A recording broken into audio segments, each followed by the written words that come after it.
আমার সকল দিনে বাইনারা প্রত্যেক আদম সন্তান সে যে তোর হোক না কেন, আদম সন্তান বলতে মানুষের কথা বলছে। প্রত্যেক আদম সন্তান দৈনিক 2 থেকে 3 বেলা ভাত খায়, খাবার গ্রহণ করে। দৈনিক মিনিমাম 2 থেকে 3 বার খাবার গ্রহণ করে। চা নাস্তা তো আছেই, বিভিন্ন স্ন্যাক বলে ইংরেজ, ওগুলা তো আছেই। কিন্তু মনে করে একজন বাঙালি দৈনিক 3 বার ভাত খায়, 3 বেলা ভাত খায়, সকালে একবার, দুপুরে একবার, রাত্রে একবার, 3 বেলা ভাত খায়। এখন কেউ যদি বলে আমি প্রতিদিন 3 বেলা ভাত খাইতে না, 3-4 দিন পর একদিন ভাত খামু আমি বেশি করে, সে কি সুস্থভাবে বেঁচে থাকবে নাকি অসুস্থ হয়ে যাবে? অসুস্থভাবে বেঁচে থাকবে, হয়তো মারাও যাবে। হ্যাঁ, সেম একই অবস্থা। একদম কোনো মুসলমান নামদারে আদম সন্তান যদি বলে আমি পুরা টানা এক সপ্তাহ নামাজ পড়তে না, শুধু শুক্রবার দিনে ইয়মুল জুমা একদিন এক ওয়াক্ত নামাজ পড়ুন শুধু, সে কি মুসলমান হতে পারবে? কখনো নয়, কখনো নয়। সে তো নামাজ ছেড়ে দেওয়ার, সে তো কাফের অবস্থায় আছে।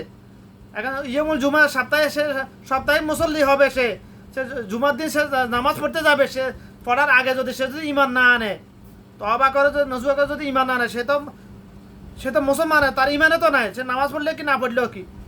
কারণ যার ইমান নাই তার কারণ ন্যাক আমল নাই, বদ আমল কিন্তু আছে ভাই। যার ইমান নাই তার ন্যাক আমল লেখা হবে না, কিন্তু বদ আমল আছে, ঠিকই লেখা হবে। যারা সাপ্তাহিক মুসল্লি তাদের জন্য কথা বলেন, আর কিভাবে বুঝাতে পারবো আমি? আপনি খাবার গ্রহণ করতেছেন দৈনিক, আপনি বেঁচে থাকার জন্য দৈনিক 3 বেলা খাবার প্রয়োজন আপনার, কিন্তু আপনি মুসলমান দাবি করতে হলে প্র্যাকটিক্যালি আপনাকে মুসলমান হয়ে দেখাতে হবে। তো অবশ্যই দৈনিক 5 ওয়াক্ত সালাত আল্লাহ পাক আপনার জন্য ফরজ করেছেন।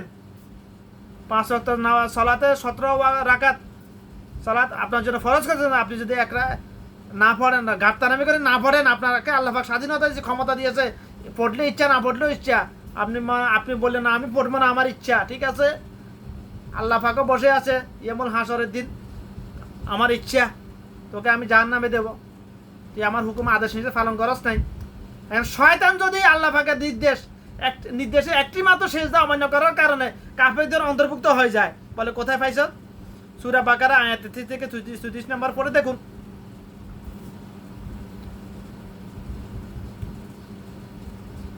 আদম সন্তান হবে না? আদম সন্তানকে কাফের হবে না?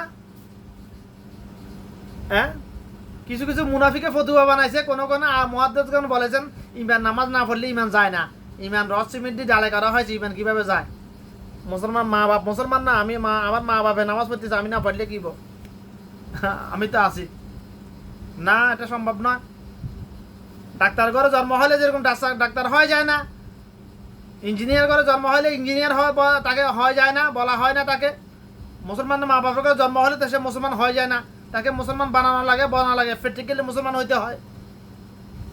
মানুষের পেট থেকে বের হইলে মানুষ হয় না, মানুষের পেট থেকে বের হয় 2 পাগলা একটা প্রাণী, তাকে মানুষ বানানো লাগে।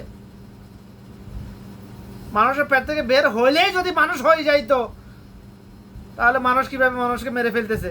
মানুষ কিভাবে ঘুষ খাইছে, দুর্নীতি, সাদাবাজি, সিন্ডিকেট করতেছে, ঘুষ খাইতেছে, জেনা করতেছে, নিজের মায়ের সাথে জেনা করতেছে সুদ খাওয়ার মাধ্যমে, কিভাবে করতেছে এগুলা?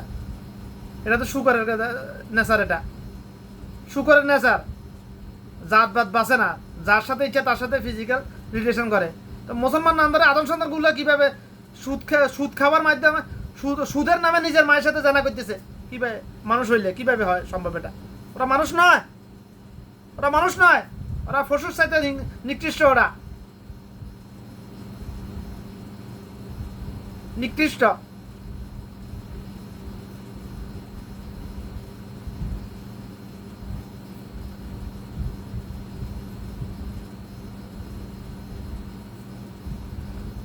মুসলমান দাবি করতে হলে তাকে অবশ্যই নামাজ পড়তে হবে।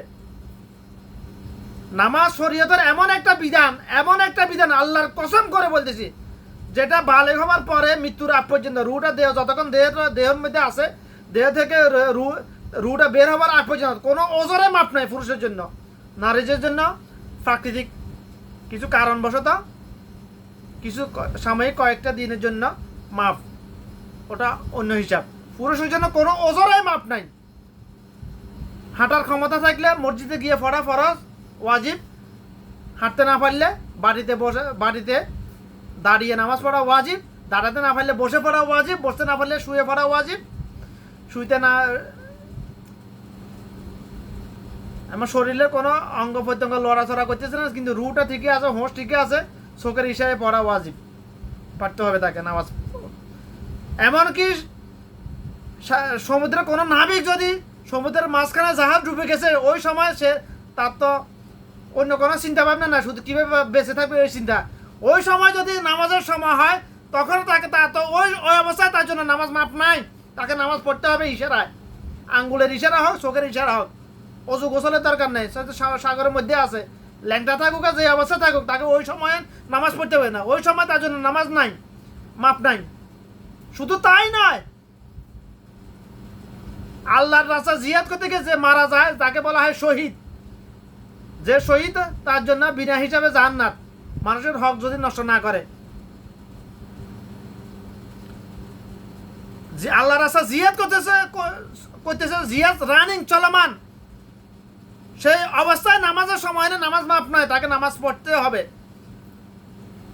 পড়তে হবে। এটাই রাসূলুল্লাহ সাল্লাল্লাহু আলাইহি ওয়াসাল্লামের শিক্ষা, এটাই রাসূলুল্লাহ সুন্নাহ, এটাই হলো ইসলাম। এগুলো যে যার নামাজ নাই তার ইমান নাই। মুসলমান দাবি করতে হলে তাকে অবশ্যই নামাজ পড়তে হবে।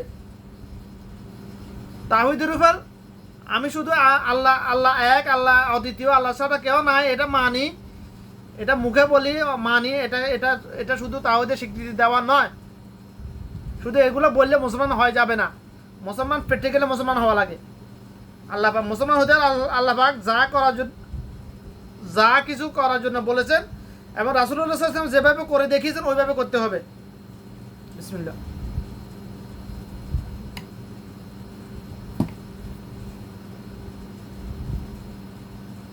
শুধু করলে হবে না, রাসূলুল্লাহ সাল্লাল্লাহু আলাইহি ওয়াসাল্লাম যেভাবে করার জন্য বলেছেন, কিভাবে করে দেখিয়েছেন ওইভাবে করতে হবে, তাহলে মুসলমান দাবি করতে পারবে ইনশাআল্লাহ। নামাজ, রোজা, হজ, যাকাত, জিহাদ তো গায়েব হয়ে গেছে, এখন জাদুঘরে পাওয়া যাবেও না, এটা পাওয়া যাবে। জিহাদ ইসলামের মৌলিক বিধিবিধানের মধ্যে নামাজ, নামাজের পরে জিহাদ, নামাজ, জিহাদ, রোজা, হজ, যাকাত। জিহাদ এখন বলে না কেউ, এটা ইসলামের শিক্ষা ব্যবস্থার মধ্যে নাই। ইসলামের মৌলিক বিধিবিধান 5টি, কালিমা, নামাজ, রোজা, হজ, যাকাত। ইসলামের মৌলিক বিধিবিধান 5টিও না 6টিও না, 8 থেকে 10টি। মৌলিক বিধিবিধান কাকে বলা হয়? যে একটি বিধান অমান্য করলে তার উপর জাহান্নাম ওয়াজিব হয়ে যায়, সে নির্দিষ্ট সময়কালের জন্য কিংবা চিরজীবনের জন্য জাহান্নাম ওয়াজিব হয়ে যায়, সেটা হলো মৌলিক বিধিবিধান। অর্থাৎ মা বাবার নাফরমানি করলে কি হবে? জাহান্নাম ওয়াজিব হবে কি হবে না? হবে। আত্মীয়তা সম্পর্ক ছিন্ন করলে জাহান্নাম ওয়াজিব হবে কি হবে না? হবে। আত্মীয়তা সম্পর্ক রক্ষা করা ফরজ, মা বাবার হক আদায় করা না ফরজ, অর্থাৎ মা বাবার শরীয়ত সম্মত হকগুলো আদায় করা ফরজ। শরীয়ত বিরোধী কথাবার্তা বললে, বিদাতি কথাবার্তা, এগুলো মানা শূন্য নয়, এগুলো মানানো, আবার এগুলো মানা জায়েজ, ফরজ ওয়াজিব সুন্নাত মুস্তাহাব নয়। শরীয়ত সম্মত মা বাপ যাই বলবে তাই মানা ফরজ, এগুলো বিরোধ করা যাবে না। কিন্তু মা বাপ যদি শরীয়ত বিরোধী কথা বলে, বাপ দাদার ধর্ম পালন করার জন্য বলে, এগুলো বিরোধ করতে হবে, বুঝাইতে হবে হিকমার সহিত। আশা করি কথাগুলো বোঝার চেষ্টা করবেন ইনশাআল্লাহ, কলবে স্থাপন করার চেষ্টা করবেন ইনশাআল্লাহ।